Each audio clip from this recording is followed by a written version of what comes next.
once again. Welcome to the Perceptional, elevating all your senses, expanding your curiosity. So plug in now as we welcome your host, Dr. James Denito.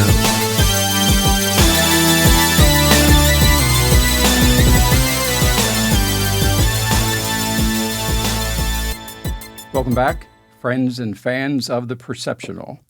We always have a number of guests that we rotate into the show, so today we have a guest. And today's guest is capable of getting into your head. He can get into my head. He has mysterious ways of the ancient ways of enabling him and us to see our world a little bit differently. Our world is fascinating, this reality. We've tried to define it all kind of different ways. We have philosophy, we have science, we have religion. I think the best definition I've ever seen or heard was by the great Michael Savage. He's still doing podcasting now. He's a great radio host of the Savage Nation. And he said, life is but a Mardi Gras designed by the devil. Now, think about what that can do to your head when you think about a journey through a Mardi Gras. I personally have never been down to New Orleans to have a Mardi Gras, but when you think about that journey, it would be a kaleidoscope of characters and sounds and smells and of behavior and a little bit chaotic and yet a little bit intriguing. So we're going to study the Mardi Gras of life a little bit differently through the concepts of psychedelics. This is a term that has, throughout history, required nature's interaction with you to have a guide, a spiritual guide, a shaman, as many have been called. Today, we have a man who can be called a shaman. His name is Robert. First of all, Robert, tell us, what would you define a shaman as? A shaman is somebody who helps others navigate the complexities of life, often in subtle ways. Energetic work, psychological work, spiritual work. And that's what I spend most of my time doing these days. Would it always necessitate the use of some form of chemistry enhancement, natural processes, rituals, or just sometimes like we think about counseling? I do incorporate all of the aforementioned tools into my processes. I do think that ritual is a pretty common denominator amongst shamans of all lineages. However, the psychedelics are not a necessary part. They do help shift perspective in a very rapid way, which can help significantly in some of the psychotherapy work that I help my clients do. We have all a journey, and I think from what I've learned about your journey of how you got to this point. For instance, me as a doctor, healer, I've been saying I want to be a doctor since I was 5 years old, people. And I ended up in a very alternative type of world compared to where everybody around me thought. And at this point of my life, starting my 43rd year helping people, I'm still not sure everything's just been boot camp for something even bigger or different. So the things that are happening in my world, opportunities and guidance are really exponentially bigger than what I've even accomplished so far. Your journey amazes me, so why don't you start out what you were doing in high school, because you went to school right around here. I did, yeah. Grew up in Dallas. Went to Highland Park High School, and did fine. Average student, A's, B's, probably a C or two in there from time to time. Was on a very mechanical path from high school to college. Didn't really know what I wanted to do. And so I chose a slightly alternative college career and went to Virginia Military Institute, figuring that I'll figure out what I want to do. And in the meantime, I can go play guns and tub toys with other like-minded. So you needed more discipline in Youths. life. Did you have a strong fatherly figure for that, or what made you attracted towards that kind of? I did, next yeah. step? My father is super wonderful. Workaholic, so spent a lot of time out of the house, but yeah, wonderful example of a human. I would say that in my own head, as I ended the close of the high school chapter, I was a little bit worried about trying to buckle down and have a real career path. It seemed a big focus of everybody around me, all of the adults in my life anyway. And so I didn't want to disappoint by not taking the college steps, and thought, well, at least the military is like a second alternative career. And I was hedging my bet, really, I think, more than anything. I had also watched a lot of James Bond movies and World War II movies growing up. And so I quickly got enamored with the fact that they actually gave me a gun when I arrived at school, as opposed to making sure I hadn't brought one, and embraced the military lifestyle pretty well. I have always in my life been somebody who bucks the system a little bit and tries to bring some joy to others.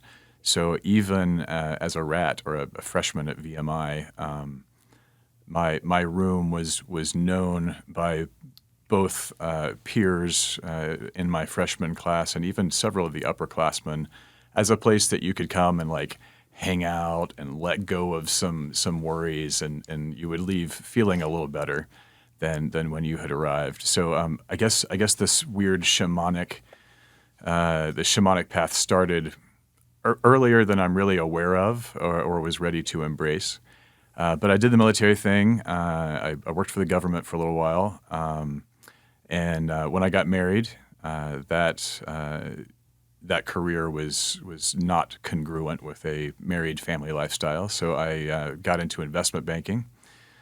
Figured made pretty good money in investment banking, but wasn't happy with it, and wanted to go back and figure out, like what's going to make me happier here, staring at screens and dealing with money all day long. This is what programming tells me is, gonna get me everything I want in life. And so I arrived at the unfortunate conclusion that what I didn't have was enough knowledge of the investment industry. And boy, if I just went back and got an MBA, it's going to fix all my problems. I'm going to fall in love with what I'm doing. And so I did. I moved my family up to Pennsylvania and picked up a very shiny MBA. Even started a computer company upon graduation. I'm sorry, a software company upon graduation that I don't spend much time with these days.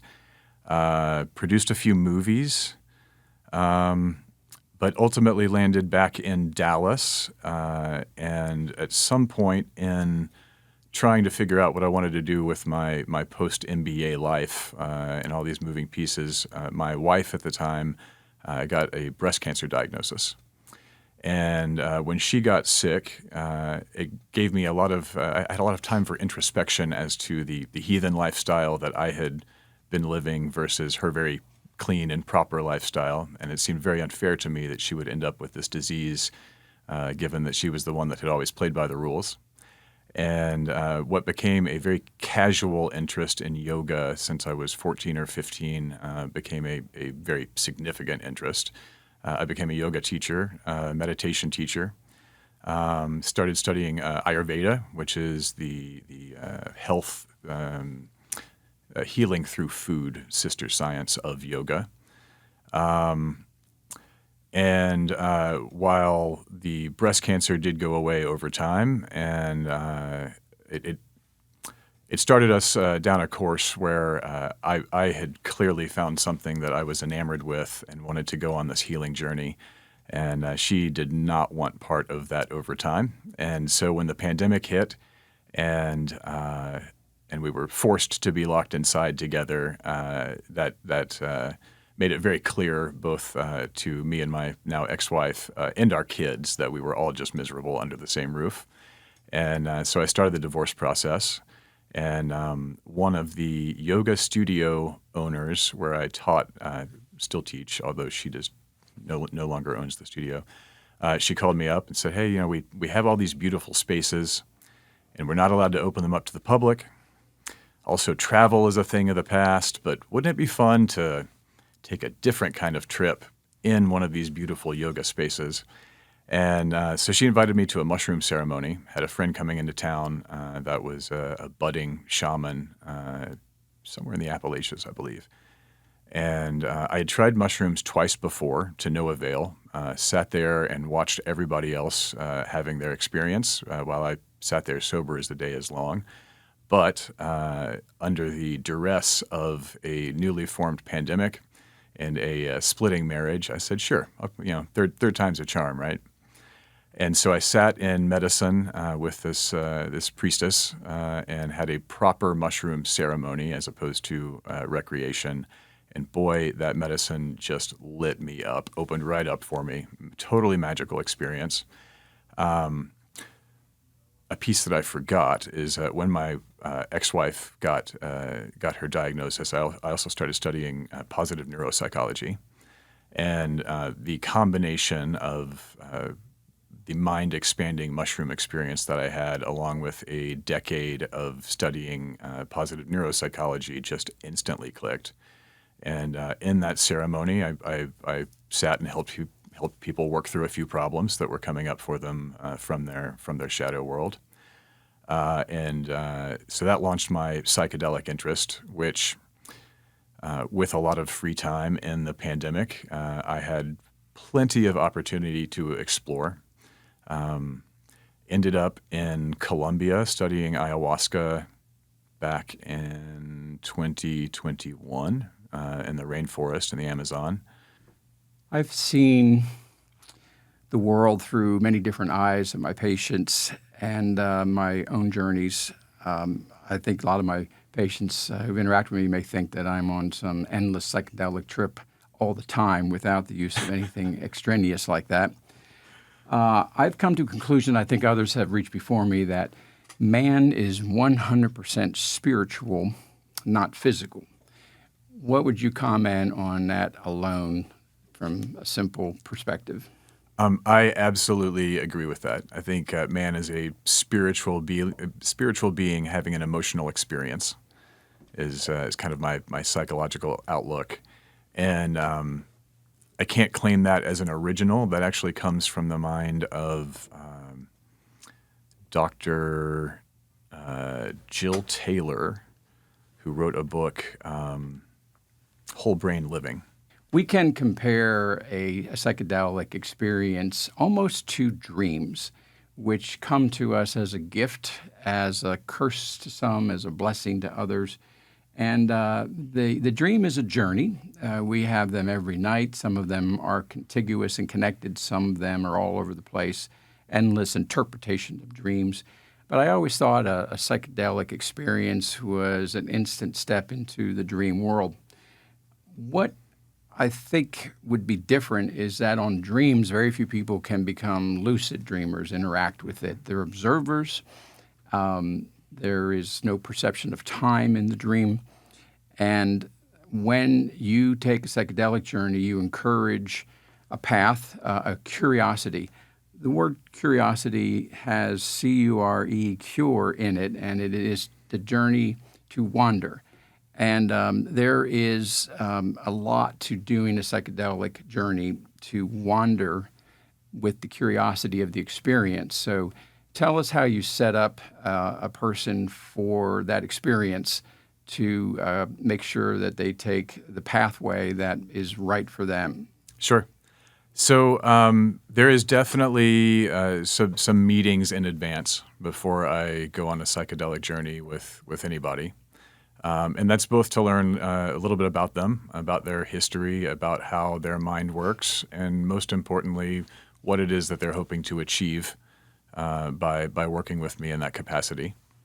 To be very clear, nothing that I do comes from me. All I do is open up people energetically and psychologically that they can make conclusions and shift perspective for themselves. And I make that very clear with all the clients that I work with. I have no magic. except to be able to use the tools that I use to create a specific environment. And I do. I have very grounded energy, so people find it very comfortable to speak with me and share their problems. And I have enough psychological training to help them navigate some of the hurdles there. But all of the healing comes from within for all of my clients all the time. All I do is somehow clear some blockages.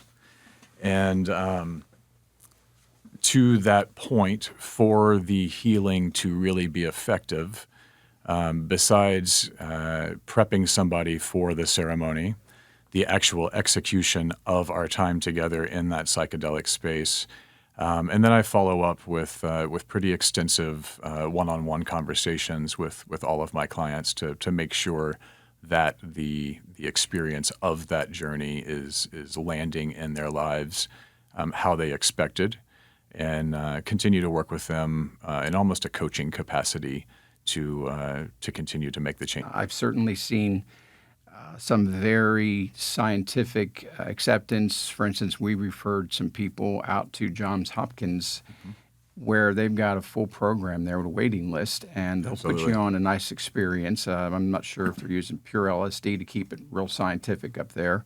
And your insurance probably covering it up there. And you'll go in with a label that you want to try and change, maybe PTSD, anxiety, neuroses, paranoias, fears, you name it. And they're seeing almost a limitless potential for some of these things. So with that being said, there's favorites as to what we all might benefit from. But is there one method that you would say is the most predictable or going to be the best for everybody if we were only allowed to do one thing in this country and only had access to one of all those tools? Would you have a favorite or one that you would suggest our government pick? Okay, so is this question kind of like the was it Leary who thought we should just put LSD in the water supply and fix everybody? So which of the medicines I work with would I put in the water supply? To be clear, none of them. Everything is done with consent. However, if we got to that space, LSD would be a good one. The human brain really, really likes that medicine. And in a single dose, the long-term effects are very benign, but it can be a really profound perspective-shifting experience. But that would almost be like the concept of microdosing now, where someone would take a small dose of something every day and just have a subtle change of the perspective, but not really have anybody around you see that they were experiencing a shift like that. Right? That is true. If we were going to go heavy, I would go to mescaline. It remains my favorite of the medicines because it's very easy to consume. It grows plentifully in cacti in nature, so it is not it's a renewable resource. And the effect is very, very tranquil.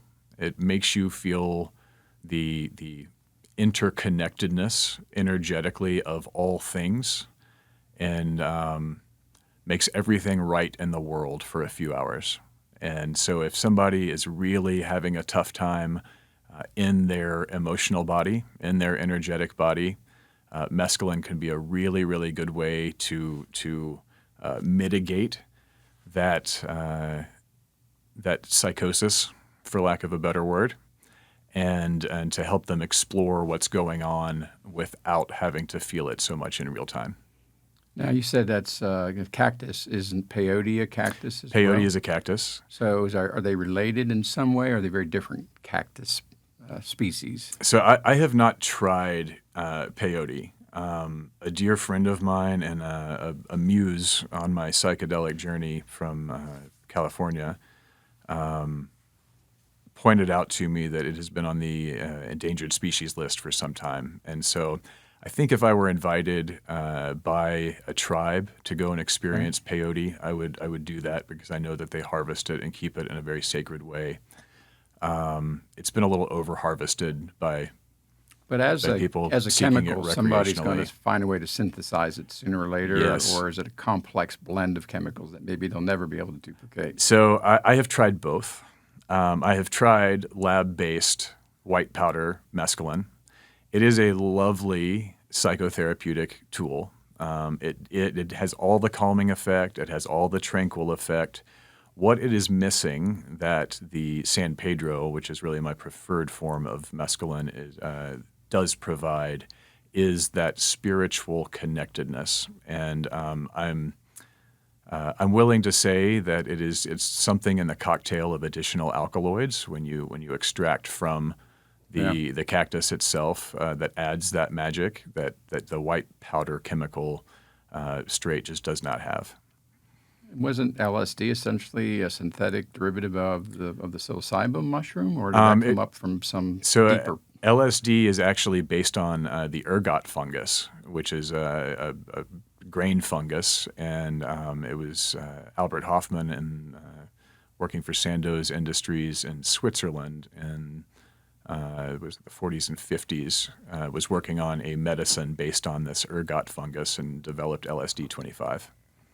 So it is a synthetic. It is based on it has a base chemical that does come from nature, but then it's been lab altered by man. Same for MDMA and MDA are both based on sassafras, but then go through a change process that's lab based. All I have to say, folks, is Salem witches. They think they were all tripping on some ergot poisoning in the rye grains, and so there's where you can see how society started to be unaccepting to altered states of people around them. Crazy stuff, isn't it? When we think of our journey as the mind leads things, we can almost think of it as a maze, and a maze that has a design, an intelligent design that is built for us to go through and accomplish something. We don't know how many ways we want to define the exploration of that maze, but there is only one right way through it, and when you get out, we can say you get out of the maze, you get out of this body. When you think about the best way someone gets through a maze, it has to be a higher sense. Your basic senses are all restricted inside of a maze, and you'll go to the proprioceptive sense, which is number 6. You'll touch the walls a lot, and you'll have to touch the higher senses, your intuitiveness, to get through there. And so I was, as you're describing this, I was just thinking of life as kind of a maze on there. So if you're helping someone through that maze, where would you be? Because think of a video game, you can choose the perspective. Am I going to be first eyes? Am I going to be a drone above this? Am I going to be the vehicle behind this? So if you're watching something go through a maze that you want to guide and help, where would your position be then as that guide? That's such a broad question. So my perspective on the human psyche is less that of a maze and more that of like an old school 80s photocopier. And so it is my fundamental belief. Like you mentioned the word curiosity before, which is one of my favorites. It is my fundamental belief that we're all born into this realm as very pure, angelic beings, like very close to God. And neuroscience would suggest that is also true. We operate on a different energetic level when we're born, and it's part of the reason that even as adults, we like to be around babies. They send off, they literally radiate positive energy because they lack so many of the traumas that jade the rest of us in our own heads. So starting from that base layer, that capital S self, your core identity that you're born with, a key feature of which is curiosity about the world as opposed to judgment about it. But we experience traumas in this physical vessel that we're born into and in our minds. And trauma is a really broad word, defined uniquely to each one of us. But as we experience these traumas, it's very difficult for our capital S self, our core, to understand. And so we create a photocopy of ourself, of our core, to protect us as we learn this new vision of the world, this new lens or perspective. And we continue to operate from this new photocopied version of the self. And we continue to experience traumas. And after a while, you've got this photocopy of a photocopy of a photocopy. And if you ever had to deal with a Xerox machine back in the 80s, that original image starts to look real hard to recognize after a while. And so what I do is I speak with my clients. I listen to their stories and their desires and what it is that they want to achieve. And I help find those layers of the photocopy stack that are no longer that are no longer benefiting the client, and we in a psychedelic space, often not in a psychedelic space, we'll play some psychotherapy games to go in and talk to those different layers and see if we can't unwrap them and get those parts of ourselves to serve us in a helpful way. Sound as one of the senses, our first sensory system organized inside of an embryo is the auditory sense. The first organ is the heart, but as far as one of our senses, we hear things first, and we can talk to the baby inside of a pregnancy state. And it also seems to be one of the last senses to work as a person is departing this world as to what they'll hear. The ability to take a good psychedelic experience, it would seem that would have to be part of it. And that's why I was asking, because I was thinking maybe your portal in was to just say words. I think about the bowls and the different sounds in the backgrounds of running water.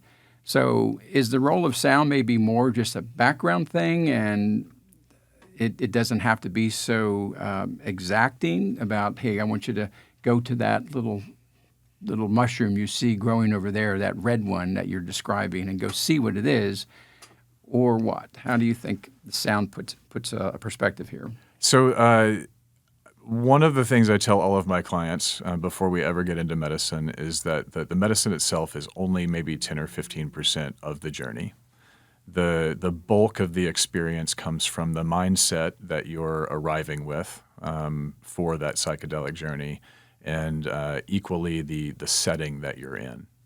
And so when you're in that space, feeling particularly vulnerable because of the tremendous psychological and perspective shift that these medicines cause, anything I can do to provide comfort for my clients, including especially curating a soundtrack and noise in the background, it can be very important because it can be really jarring and disruptive, for just loud bangs and cars and stuff running in a distance. So as much of that as can be controlled to create a calm, peaceful environment, it really is very, very important. So that's probably why everybody likes to go to Costa Rica or so. You're away from so many other the noisy parts of the world there. Absolutely. It's very, very easy to get away from technology and some of those disruptive noises. I've had to tell a lot of people about purpose in life. I think all of us have purpose if we want to just be part of something bigger than us that we don't understand. That's where faith comes in. Religions give you a more targeted purpose to maybe go out and knock on people's doors and annoy them, and others, if they're not going to follow your religion, maybe we need to kill them too. There's interesting purposes, isn't there? But there's also those of us who seem to be on a mission. The mission is something bigger than everybody else just being here, getting through life, experiencing happiness and joy. Maybe we bring a great gift of science, of understanding. Maybe we're meant to be a big leader. And I always felt some of those people who have missions are protected. And until you get that mission done, that's where we might see those miracles of how you didn't die when you did something stupid. There is something about our purpose, though, that is still not enough for people, even of faith, that the psychedelic experience, when it heals you in sense of, I see things differently now, it's all one. It's all not so bad. How is a psychedelic trip giving people a healing? Does it make them closer to God or something creative like that? What is it that really makes them better? So the jury's still out on that. I'm not sure that even the Johns Hopkins folks have proven that it puts you closer to God quite yet. But they have certainly noted the efficacy in the healing process. My personal suspicion is that it, for a while, allows you to balance out the neural activity that you have going on. So most of us, I'm going back to this Whole Brain Living book because Dr. Taylor really provides a phenomenal way of looking at it. The first part that comes online when we're born in the brain is the outer right hemisphere, the right human module. We're born with most of our neurons intact, and as we grow and develop, our heads get larger, our brains get larger, and they expand out of their vacuum packing to come online in different waves. And so when we're born, it's that outer right hemisphere that gives us our sense of self, and that is connected to the divine. For lack of another word. It has no concept of time. It has no concept really even of self. It's all just curious about the world, having its experience. The next part that comes online after birth is the inner right hemisphere of the brain, which gives us our sensory experience. So as babies are kicking and flailing about, this is all of their neurons coming online and being plugged in up at the brain level so that they can understand what the sensory experience they're going to have in their physical vessel is going to be like for the duration of their occupancy of it. And at about the same time, the inner left hemisphere of the brain starts to come online. And this is what gives us, as Jung would call it, the shadow self. This, once we get into the left hemisphere, we have timelines and logic and databases, and this is also where the feelings of guilt and shame come online when we start to occupy the inner left hemisphere of our brains. And the last part to come online is the outer left hemisphere. That piece is actually done at usually about 25 years old, much older than most people realize. And that's what really gives us our persona. It's the manager that's going to use all the rest of our parts to get us through life, more or less. You've certainly, as a father and a human, probably experienced moments either when yourself or somebody that you're interacting with, suddenly those hidden shadow parts jump in and become very emotional. And you've probably also, just noticed in your life children splashing in something like a rain puddle just for the sheer joy of it, with no thought of, man, here's going to be hours of bath time and cleaning laundry, and all of that is those thoughts all come from our manager. Those thoughts of the joy of splashing in a rain puddle all come from our inner right hemisphere that just lives in the joy of the moment. It's that shadow part where we really get stuck, because it takes the joy of the moment and gives it a history, and also casts it out into the future. It gives us a projection. And so much of the psychological trouble that we experience is simply like poorly metabolized information and understanding in that shadow brain. And so my suspicion is that what the psychedelics do, coming full circle eventually, is that they open up all of those different parts internally and allow them to play fairly. So somebody who is very pessimistic, constantly in the victim mode, constantly in their shadow self, is going to have much more access to the entire right hemisphere of the brain, which allows you to release any thoughts, past or present, and simply to have your experience in this moment. And when the brain starts to even out, and we can get out of some of those entrenched characters in our own psyche, we can start to evaluate them and work with them to arrive at a better existence.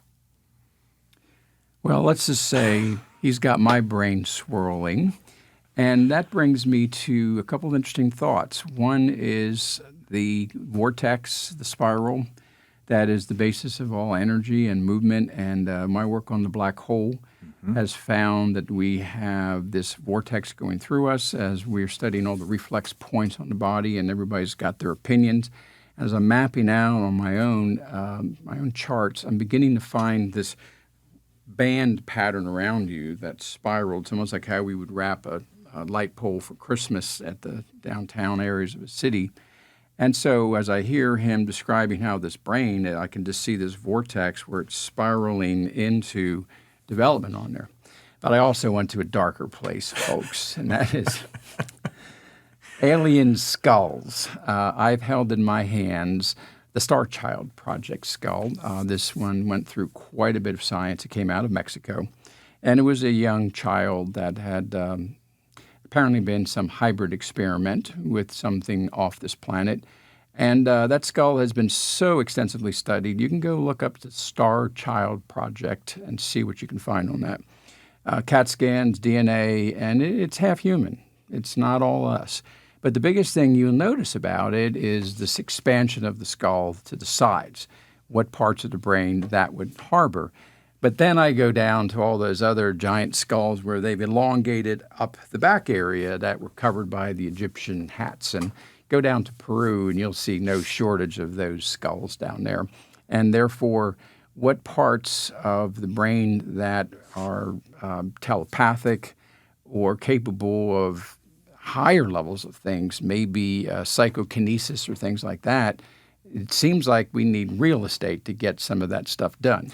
And unfortunately, we have seen a lot of variations of the human head. I've held over 10,000 heads in my hands as a chiropractic doctor, and I can assure you there's a lot of variation of weight and shapes and bumps, and I've yet to correlate a real heavy head, thick-headed person with higher intelligence, less intelligence. It's all over the place. You know, there's nothing, but I have yet to really say, hey, you got a really big head.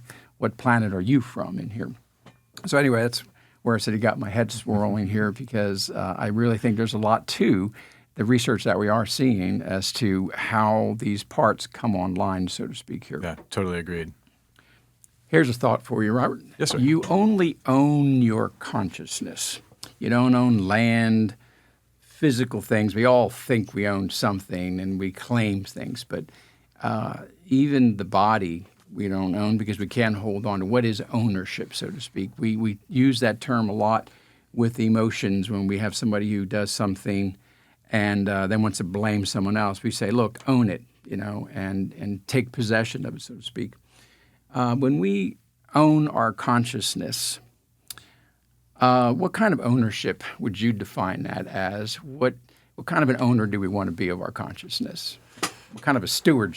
First of all, I love that statement. Yeah, you only own your consciousness. I fully embody that. At the end of the day, when this material plane is wiped away through the death process, I do believe that the consciousness goes on. I do believe that the energy that makes us who we are goes back to source. And so I don't pretend to understand all of the ways that energy gets recycled and used out there. I do believe that, getting back to just a little bit the brain conversation, the left brain, being very smart and being the source of our persona in each of us, tends to gravitate towards what it understands and what it can measure, because this is all very logical. And so we have built a society and, in fact, a scientific system that is all based on left brain thinking. The very scientific process has to be linear and repeatable, right, to even be accepted in most scientific circles.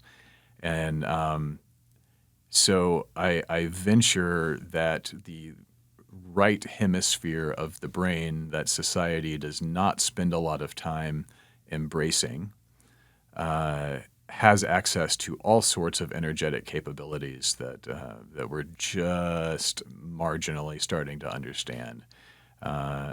It helps me, explain different phenomenal experiences, different energetic experiences. There's a whole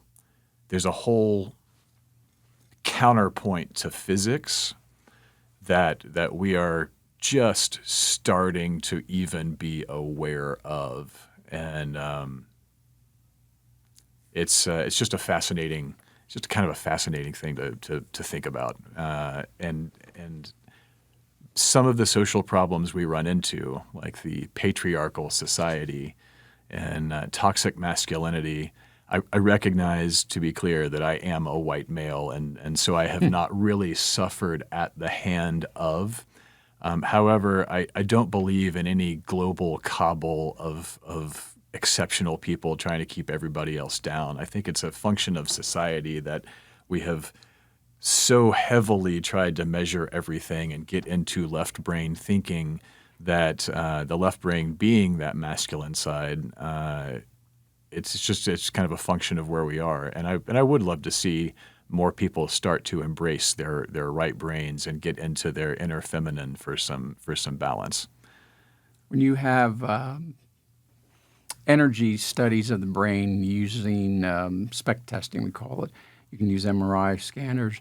You can actually give the brain different tasks and watch the blood flow anyway, or where the electrical activity even is, and combine those two together, and you see these functional maps of how the brain is working.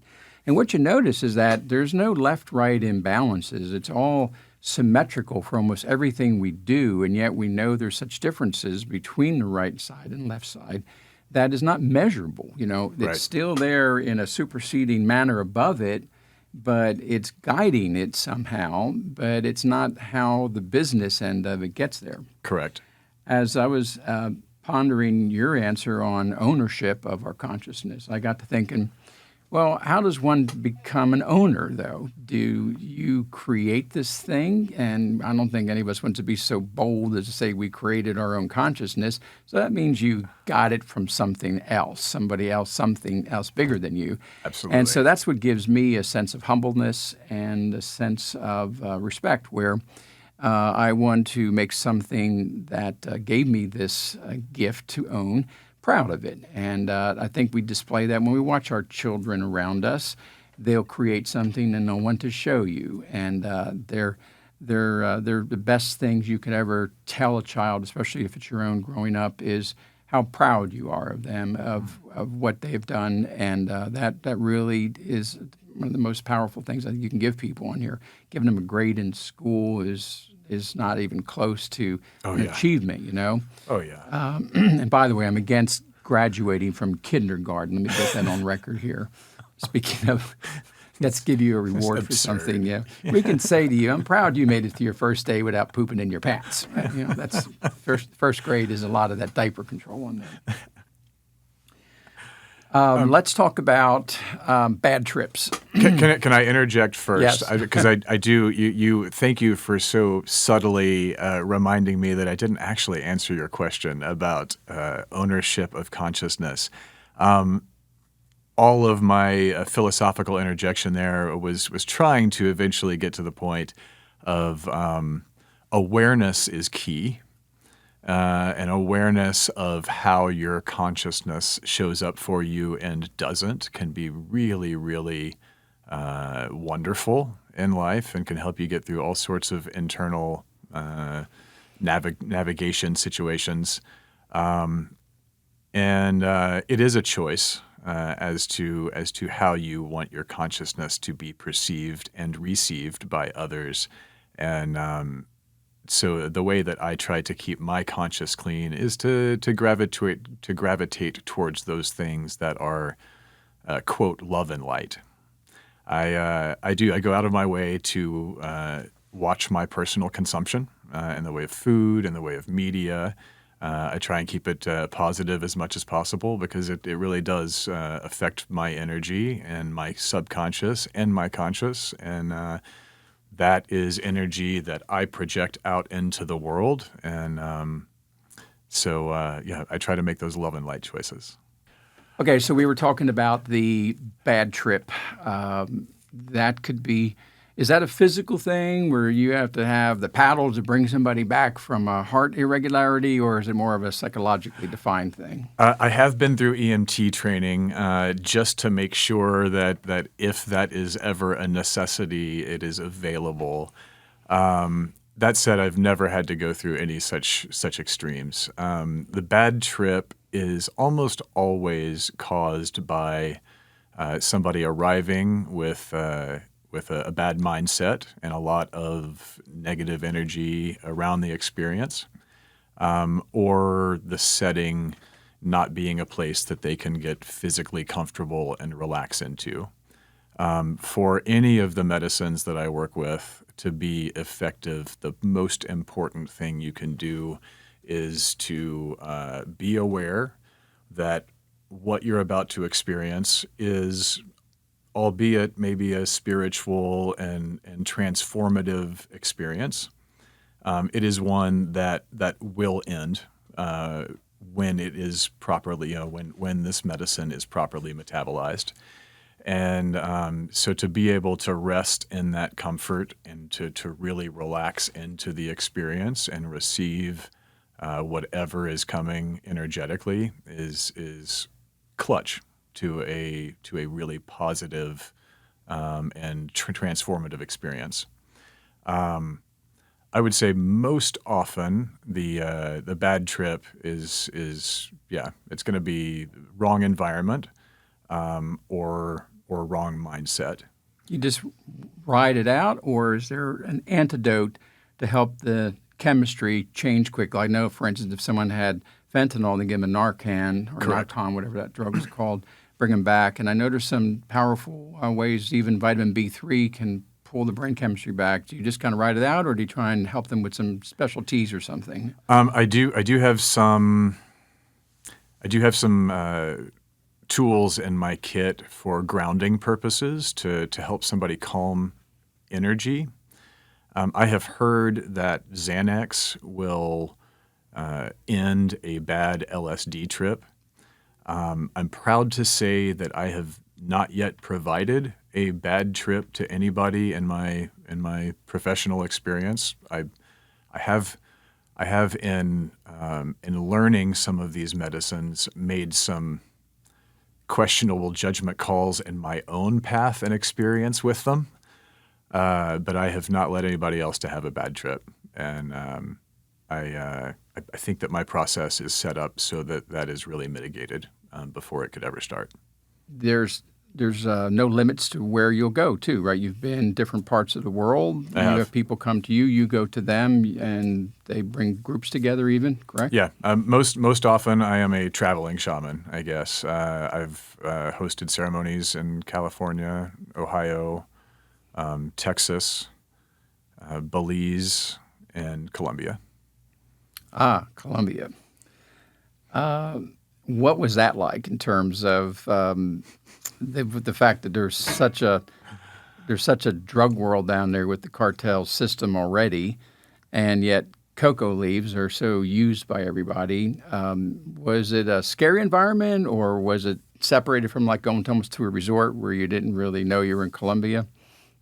I think I was very lucky, both being there for the right reasons and having some pretty well-known shamans in their communities as my guides.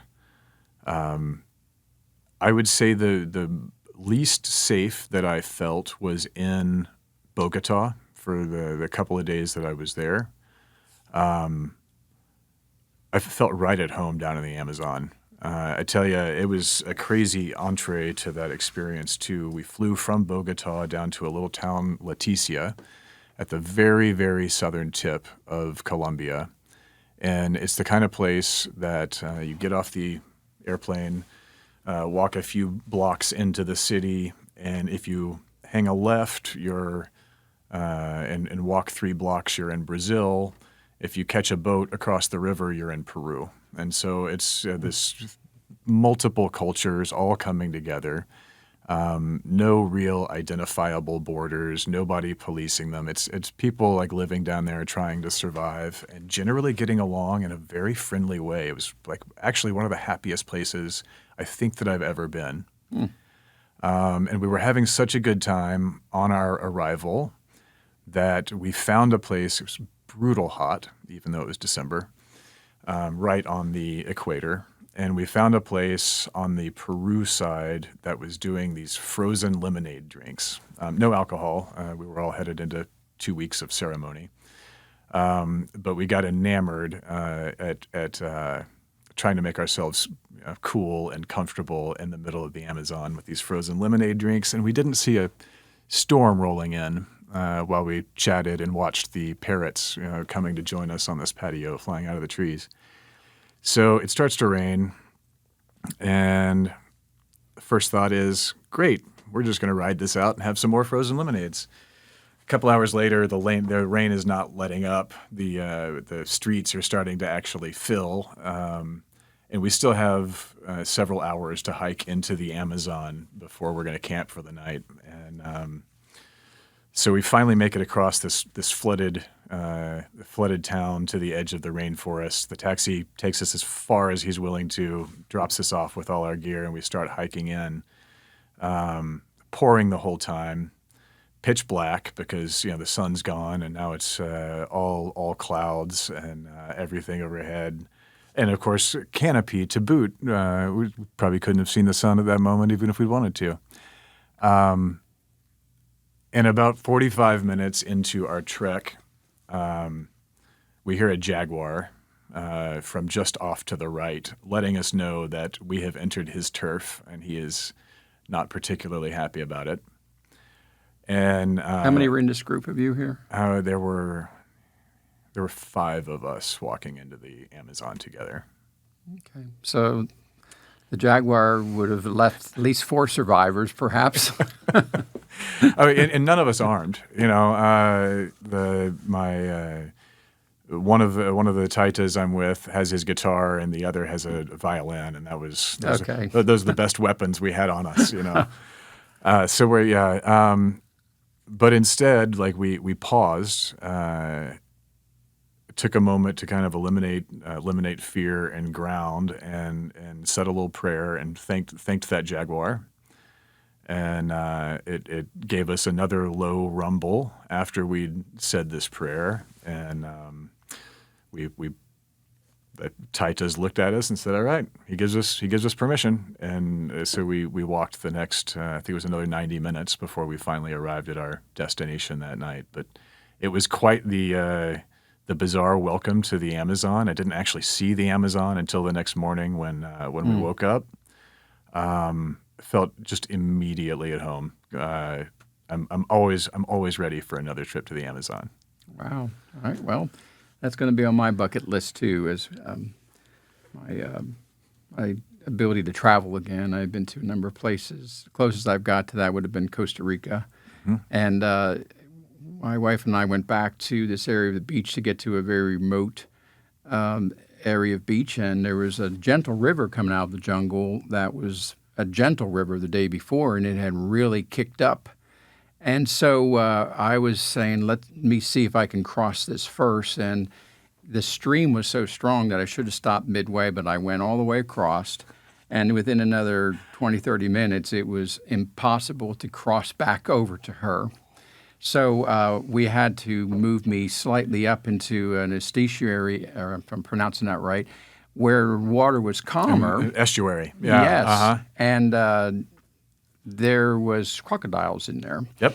That I had to bravely water up to my chest, and I yelling to her, "It's okay, I don't see any of them," and foolishly didn't know that they're underwater waiting for you. That's how and I they wasn't work. meant to die that day, folks. So I got back to my wife, and so I know all about. And there was no clouds in the sky, but it rained somewhere in the mountains, and all that water was pouring Coming into the down. ocean. Oh yeah. And it was unacceptable for that current to throw me out into that riptide, and it was a rough ocean out there too. So I had to choose swim in a riptide or crocodiles, and I'm here to say I made the right choice, apparently. All right, so we'll be wrapping this up with one last thought for everybody here, and that is, what kind of person is going to benefit or need these type of experiences? You wouldn't think of a teenager needing something in the era I grew up at, yet that kind of person is one of the most troubled right now in our world. Suicide, for instance, is now the 10th leading cause of death in the top 10, and it's being driven by a metric of people under 25 years old. So between age, man, woman, ethnicity, so tell us about the kind of people that are coming to you or that should be coming to you for this experience. So first of all, I have to say I don't love the word should, but I am available to anybody that would like to have discussions or pursue healing along this route. And I appreciate you speaking directly to age. As we talked about brain development previously in our time together, I mentioned that upper left hemisphere is really done cooking at about age 25. So most of my clients, as a rule, are 25 or older because I do want their full mental capacity to be up and operating before we start messing with it with chemicals. Most of the people I work with, I would put in one category, and that is the category of people that ever have discomfort being themselves.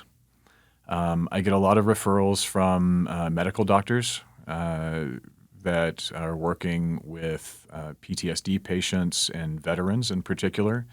It's a language that I speak, having spent time in the Navy and in government service. And so I do help a lot of PTSD patients from several different wars now, and all ages, from their 30s into their 70s. I also get a lot of referrals from psychologists that traditional psychotherapy is not moving as productively as maybe both participants in that relationship would like, and so they will outsource clients to me or make introductions to clients so that I can give a little perspective shift and then do some coaching follow-up work. If people are on drugs already, so many people on prescription head chemistry drugs. Absolutely. Got concerns working with people who are still on them? You need them clean to come in? What's the better way of approaching that person? Yeah, it depends on what they're on. You're absolutely right. Prescriptions are the first line of defense by so many doctors. That's kind of what I do in those first sessions, is to figure out, what is the current pharmacological cocktail, and where might there be some problem territory in interactivity between the medicines that I use and the medicines that they're otherwise taking. So sometimes I do ask that clients take a few days off of antidepressants are everywhere. Depending on the potency of the antidepressant, I might ask a client to take a few days off, a few weeks off, even a month off. Some of the medicines that I use, or some of the natural chemicals that I use to enhance the process of the medicines, are often natural versions of those same chemicals. I do work with natural MAOIs and natural SSRIs, and so obviously I don't want to mess too much with those cocktails when they're so finely tailored. So it is a relationship. It's a relationship-based process. I do get to know everybody that I work with, even if I'm hosting 24 people in a large ceremony. It's a one-on-one. As you can see, folks, we are on the precipice of a brave new world, to not coin anything new here, in how we approach the human journey, because it's got to be through our minds first. And don't expect the drug world, as its pharmacopoeia, big pharma, to go away easily. But it is interesting to see the embracing of this. And I don't know how much control they're going to want to have over these new chemistries, these new medicines, these new drugs that are coming from nature to give us these experiences. But you have learned a lot here, and we're going to provide at the end of the podcast, a way to reach Robert Mason through email and our phone number. So just look for that, and you see if this journey is right for you. And you can always reach my office for any questions or comments as well. And so, with that, good day, America.